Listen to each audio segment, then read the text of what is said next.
Now, this is important to note. I've said this many, many times. Rap labels really can't do R&B.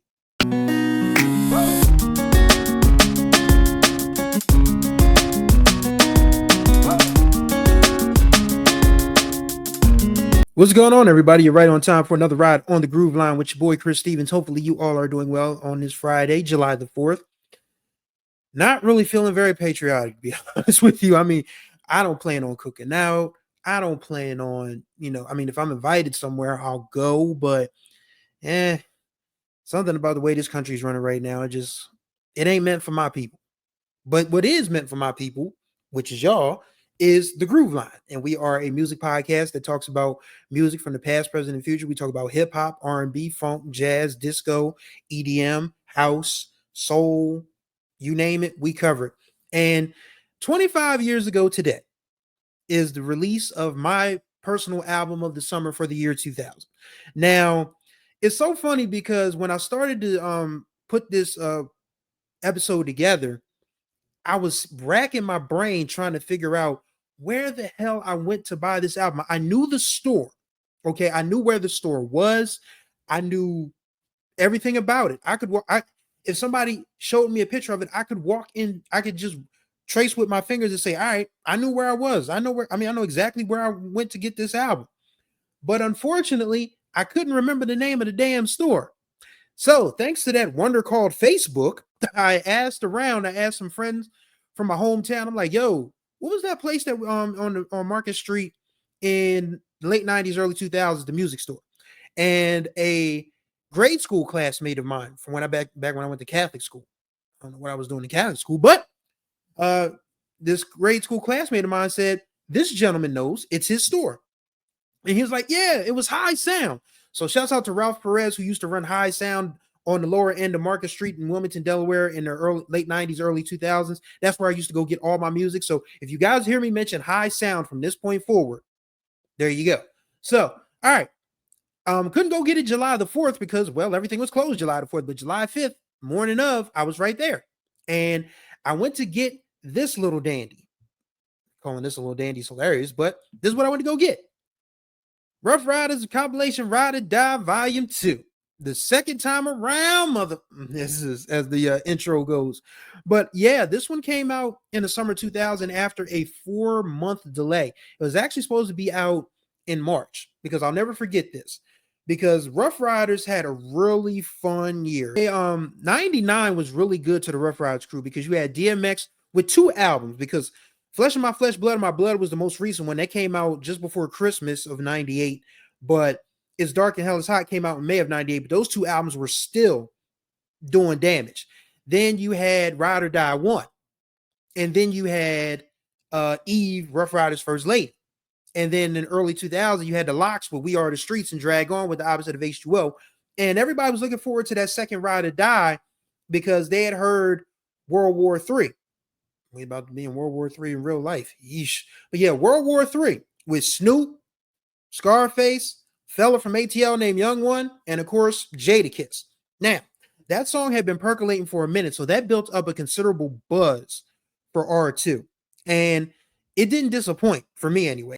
But what sticks out to me the most about R2 in the summer of 2000 was I felt like that was the last time I felt sort of kind of childish. I was 18 going on 19.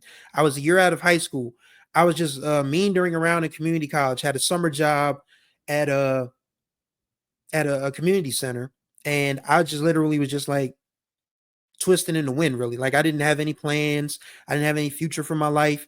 I mean, I was working and going to school because my mom said I had to do so or I was going to have to find somewhere else to be. That's just how it was back in those days. But, listening to Ryde or Die 2 during the summer, catching the bus to and from work because I didn't have a car. I was 18. I was 19. I was 18 going on 19. And, my family wouldn't let me have a car, which is crazy, but I digress. But yes, R2 carried me through that whole summer. And then 2000, 2001, 2001 is when my life changed personally and the world changed. So 2000 was kind of like a year that I remember as sort of being the last year of just being able to just, be worry free. R2 was the last thing that reminded me of, being truthfully carefree. And it's still one of my favorite albums to this day, 25 years later. So to quickly summarize R2, of course, World War III was the big banger. I mean, that was the one that let everybody know that R2 was actually on the way because they did a video for it and everything. It's like, all right, Ryde or Die 2 is on the way. It's going to be late, but it's on the way. And then, of course, the next single, the second single, the only one they released was Got It All by Eve and Jadakiss. Now, it's important to note that while DMX was, Ruff Ryder all the way, but Ruff Ryders Interscope was the record label. Ruff Ryders was more or less DMX's management crew, D&Y and Siobhan Dean. So, but the record label, the stars on the record label were absolutely Eve and Kiss. Make no mistake about it. I mean, DMX got Ruff Ryders started. Don't get it wrong. DMX was one of the most popular rappers at the time. Don't let anybody, quick reminder, never let anybody forget that DMX was a bigger star than Jay-Z at one point in time. That actually happened. That's a fact. But yes, as far as like Ruff Ryders, the franchise, with the Interscope deal, Eve and Jada were absolutely the top bananas, and Got It All was the perfect song to display them. Eve on her independent woman, don't need no man stuff. Kiss is like, yeah, but I still got the money, and if you want a trip, I can get one of your girlfriends. Like, it was a fun little battle of the sexes record that probably would have worked its way into the podcast space, if you pardon the pun. But yeah, Got It All was a great song. A few of my favorites on there, they never really got that much airplay because again, they only released 2 singles. Twisted Heat by Drag On and Twista. That was Down Bottom 2.0. Because Down Bottom 1 was with Drag On and Juvenile on R1, but Juvie wasn't available for the video. So that's how Young One got introduced into the Ruff Ryder crew, because he subbed in a verse and an appearance in the Down Bottom video, which hurt Ruff Ryders immensely, honestly, because if you have Drag On and Juvenile, because Drag On and Juvenile with Down Bottom, that was one of the biggest songs of the summer of 1999. I don't care what anybody tells you. They can throw out that I'm Blue Da Ba Dee Da Ba Da. They can throw out Can You Pay My Bills by Destiny's Child. Down Bottom was bigger than all of them. Trust and believe. You had grown people. You had kids. You had white boys yelling.